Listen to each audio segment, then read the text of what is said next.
Bem-vindos de volta, mais uma aula essa semana, em que a gente vai dar prosseguimento ao conteúdo de Idade Moderna, e a gente vai falar então do estabelecimento do absolutismo monárquico, e eu vou falar também um pouquinho para vocês sobre os teóricos, sobre os filósofos, né, que reforçaram essa ideia, esse estabelecimento de poder na Europa moderna, que foi típica, né, da Europa moderna, principalmente ali no contexto que a gente estudou na última aula de formação dos Estados Nacionais.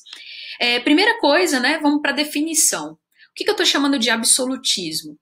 O termo absolutismo vem da palavra absoluto, então significa dizer que a partir do momento que a gente falou na última aula sobre a formação dos Estados Nacionais, a Europa abandonou aquela formação em torno dos feudos, um poder político descentralizado, a gente viu que os monarcas começaram a concentrar cada vez mais poderes nas suas mãos. E é basicamente isso que significa o absolutismo.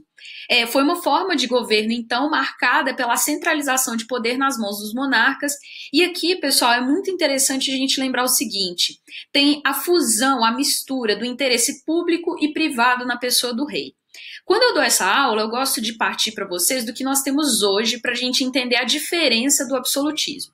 Atualmente, pegando o exemplo do Brasil, dentro da nossa estrutura política, em teoria, né, os poderes eles são tripartidos, ou seja, o poder executivo, legislativo e judiciário são exercidos por esferas diferentes. Então nós temos o poder executivo, cuja responsabilidade é principalmente a execução e até a proposição de algumas leis, mas a formulação de leis e a aprovação delas depende do poder legislativo, enquanto o poder judiciário ele fiscaliza a atuação dos outros dois poderes. Quem criou essa teoria política foi no século XVIII um filósofo chamado Montesquieu. E o Montesquieu criou no século XVIII essa teoria justamente para contrapor o absolutismo. Porque olha só, dentro da teoria absolutista não existe tripartição dos poderes. O monarca ele exerce todos os poderes. Ele tem o poder de julgar as leis, de formular as leis, ele controla as atividades econômicas e ele atua tanto como chefe de Estado e chefe de governo. Isso significa que no absolutismo não tem diferença entre governo e Estado. Vou pegar mais um exemplo contemporâneo para vocês entenderem o que eu quero dizer. Atualmente, o governo brasileiro, ele administra o Estado. Só que o governo ele é transitório. O governo é aquilo que a gente elege, né, de 4 em 4 anos, e aí participando aí desse processo democrático que nós temos hoje. O Estado brasileiro é o conjunto de instituições que são fixas, que não se alteram de um governo para o outro. No caso do absolutismo, governo e Estado se misturam, e tudo isso fica sob o controle do poder do rei. Então, como que vai funcionar o Estado absolutista? Observem como todas as setas desse desenho praticamente param na figura do rei. Como base de sustentação do poder absolutista, nós temos de um lado a igreja e a nobreza feudal. E observem as duas setas que saem do rei e vão até essas duas estruturas. Significa que essas duas instituições, né, a nobreza e a igreja, são mantidas pelo Estado. Quem sustenta o Estado? O campesinato, né, e a burguesia. O campesinato por meio da submissão ao monarca e ao pagamento de impostos feudais para a igreja, para a nobreza e para o rei. Então aqui dá para a gente ver que a classe camponesa e servil continua muito oprimida nesse cenário. E aqui um ator, a burguesia, que não é sustentação política direta ao poder do rei, mas olha só como que a burguesia apoia. Principalmente por meio da grana, por meio de pagamento de impostos. E quem que a burguesia explora? Os artesãos. Então todos os súditos eles obedecem ao soberano, os impostos, as leis, as moedas e o exército nacional agora estão todos submetidos ao poder do monarca e todo o poder é concentrado na mão desse rei. E aí vocês devem estar pensando, tá, mas como legitimar um poder dessa magnitude, né? Porque a gente está falando aqui, então, de um monarca que concentra absolutamente todos os poderes nas mãos dele. É aí que também na época moderna a gente vai falar dos chamados teóricos absolutistas, que vão ser uma série de filósofos que vão tentar justificar, alguns sobre o argumento religioso, outros sobre o argumento político, do porquê que esse monarca ele tem que concentrar tanto poder na sua mão. E o primeiro teórico que eu vou trazer para vocês é o Jacques Bossuet. O Jacques Bossuet ele era bispo da Igreja Católica. Isso é muito importante para a gente entender por que ele defende essa teoria. Ele fala de um referencial religioso. O Jacques Bossuet ele vai justificar o poder absolutista a partir de argumentos religiosos. E qual vai ser a tese dele? A tese é que o poder do rei possui origem divina. Isso significa que qualquer um que ocupe o cargo de rei, na verdade, ocupa um cargo como se ele fosse um representante de Deus na Terra. Isso significa que o Jacques Bossuet acredita que a autoridade política do rei, ela não é apenas importante para a questão do Estado e do funcionamento dessa sociedade. A autoridade do rei, ela é sagrada. Isso significa que qualquer rebelião contra a autoridade do rei automaticamente seria uma rebelião contra a autoridade de Deus. E, pessoal, a gente tem que lembrar que por mais que nós estejamos na Idade Moderna, o poder que a Igreja Católica exerce sobre as pessoas ainda é muito forte, ainda é muito profundo. E é muito curioso pensar que ao longo da história nós temos vários exemplos de sociedades que atrelaram o poder político ao poder religioso, porque a gente sabe o quanto o argumento religioso exerce um poder de convencimento sobre as massas. Então, você dizer que o poder do rei é, na verdade, um poder que emana de Deus, isso é muito poderoso para justificar o poder desse governante. Mas atenção, não significa dizer que o rei é Deus, porque nós estamos falando do cristianismo, que é uma religião monoteísta, acredita apenas em um Deus. Então, o rei ele é considerado um intermediário, um representante de Deus na Terra. O segundo teórico que eu vou falar para vocês é o Nicolau Maquiavel. Vocês já devem ter usado o termo maquiavélico em algum momento da vida de vocês. O termo maquiavélico normalmente a gente usa para falar de alguém que faz maldades, né? E, infelizmente, o Maquiavel acabou sendo atrelado a esse adjetivo, mas o Maquiavel não tinha nada de mal, não, tá? É só porque a teoria que ele defendia levou, ao longo da história, as pessoas a interpretarem dessa maneira.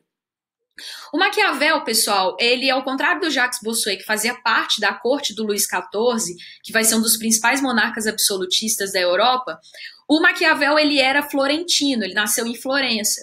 E vamos lembrar que a Itália não é um Estado nacional unificado. A Itália permaneceu como um conjunto ali de reinos, de principados, não tem essa estrutura formal que a gente viu na última aula, como Portugal, Espanha, França e Inglaterra tiveram. O Maquiavel, pessoal, ele defende que a política é uma atividade essencialmente humana. Então, quando ele vai justificar o poder absolutista dos reis, ele não vai fazer isso com um argumento religioso, como Jacques Bossuet fez. O Maquiavel, ele era ministro, ele tinha sido chanceler, na verdade, durante 14 anos. Então, ele era um estudioso da política desde, né, a Grécia Antiga, e ele decidiu criar um certo manual político, ou seja, um manual de conduta para o então governante da época de Florença, que é o Lourenço de Médici. O Maquiavel tinha sido expulso pela família dos Médici e o príncipe foi uma tentativa do Maquiavel de voltar para Florença e voltar a fazer parte da corte. E aí, qual que é a tese principal do príncipe? Primeiro ponto, o Maquiavel, ele está interessado em entender como que o príncipe ele pode, mais do que alcançar o poder, se perpetuar nele. Então, o Maquiavel ele acredita que o príncipe não deve governar a partir de princípios morais. Ele acredita que o príncipe deve tomar decisões e essas decisões não devem ser julgadas. O que deve ser julgado é o objetivo final que esse príncipe deseja alcançar. O Maquiavel vai fazer uma divisão entre poder político baseado na moralidade, porque se a gente pegar os governantes da época medieval, esperava-se que esse monarca fosse um bom cristão, que ele fosse generoso, que ele governasse de acordo com o que fosse, né, ali de melhor interessante para os seus súditos. O Maquiavel acredita que moralidade e política são duas coisas separadas. E é por isso que nós não devemos julgar a atitude dos príncipes.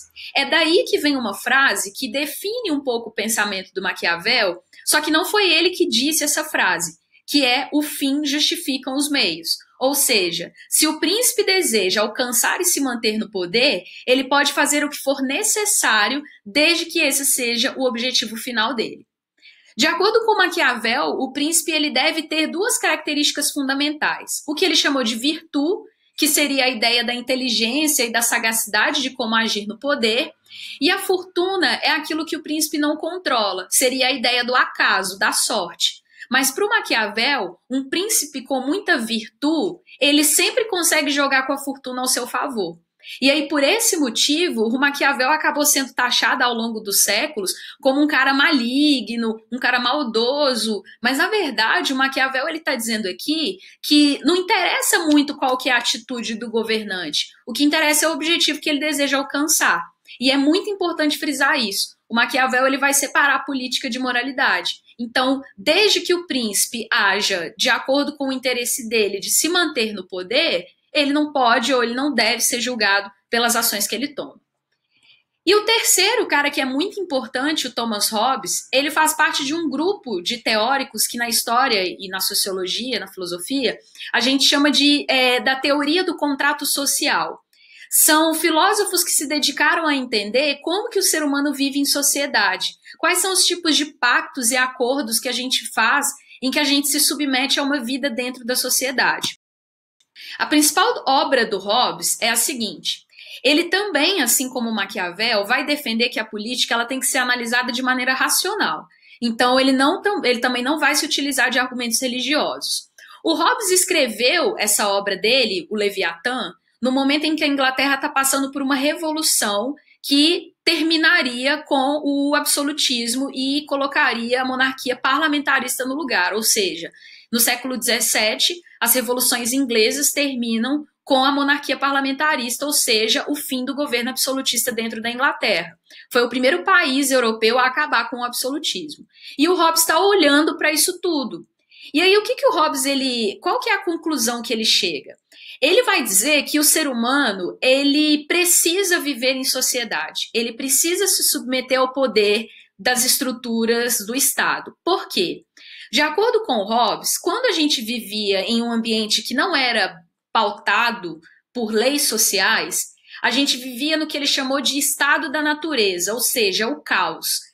Para o Hobbes, o homem não é bom por natureza, como vocês já devem ter ouvido essa frase que o Rousseau, que também é um contratualista que eu vou falar para vocês mais para frente, defendia. Para o Hobbes, nós, sem qualquer tipo de regulamentação, de leis, de instituições políticas, nós somos o caos. Nós somos o homem é o lobo do homem, é um tentando furar o olho do outro. E aí, de acordo com o Hobbes, qual que seria a maneira de pacificar esse ambiente natural? A partir do Estado, a partir da criação de um contrato social. Então, qual que é a tese do Leviatã? Para que o homem possa viver em sociedade, a gente estabeleceu uma série de um contrato social. Só que não é, galera, um contrato que a gente chegou e assinou assim que a gente saiu lá da maternidade, não. Esse contrato social ele foi estabelecido a partir do momento que nós, enquanto sociedade, nós aceitamos renunciar parte da nossa liberdade e nós entregamos isso para o Estado, que seria essa instituição mais inteligente, mais capaz e soberana para pacificar as relações sociais. Então, vou dar um exemplo muito básico. Se alguém invade a minha casa, ao invés de eu pegar uma arma e dar um tiro nessa pessoa, eu tenho o Estado para intermediar as relações entre os conflitos entre as pessoas. Então, seria basicamente o Hobbes dizendo que, olha, nós precisamos nos submeter ao poder do monarca, do soberano, porque ele é o único capaz de pacificar uma situação de caos, que é quando o homem vive nesse estado natural. E aí o soberano ele colocaria ordem no caos, ele ditaria as leis e ele exigiria o cumprimento delas. E aqueles que não cumprissem seriam punidos. No caso, pena de morte, cadeia, exclusão social, depende. Aí cada um vai fazer uma interpretação diferente. E assim, esse soberano seria o Estado, e como eu acabei de falar para vocês, Estado e monarca se misturavam no poder absolutista, então é assim que o Hobbes vai justificar o poder do monarca.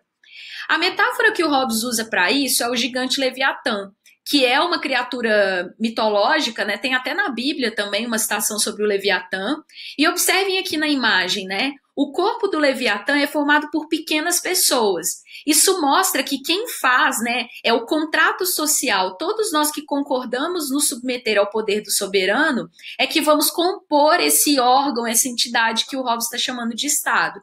Mas observem que a cabeça do monarca está preservada, ela não é feita de pequenas pessoas.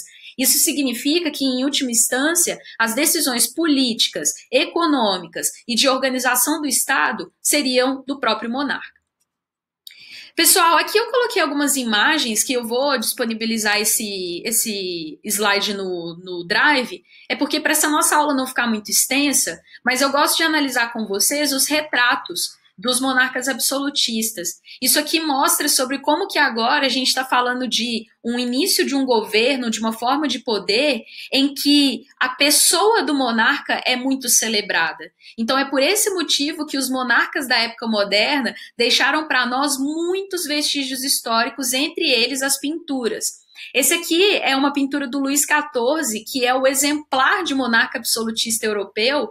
Ele era o rei francês e é dele a frase o Estado sou eu, né? Ele era apelidado de Rei Sol, por quê? O Sol no centro do sistema e todos os planetas orbitando ao redor dele. Isso significa, ao associar o Luís XIV como Rei Sol, ele é o centro desse poder e todos devem se direcionar a ele. Então eu vou disponibilizar esses slides para depois vocês fazerem uma análise aí dos quadros das pinturas absolutistas que a gente vai ter ao longo da época moderna.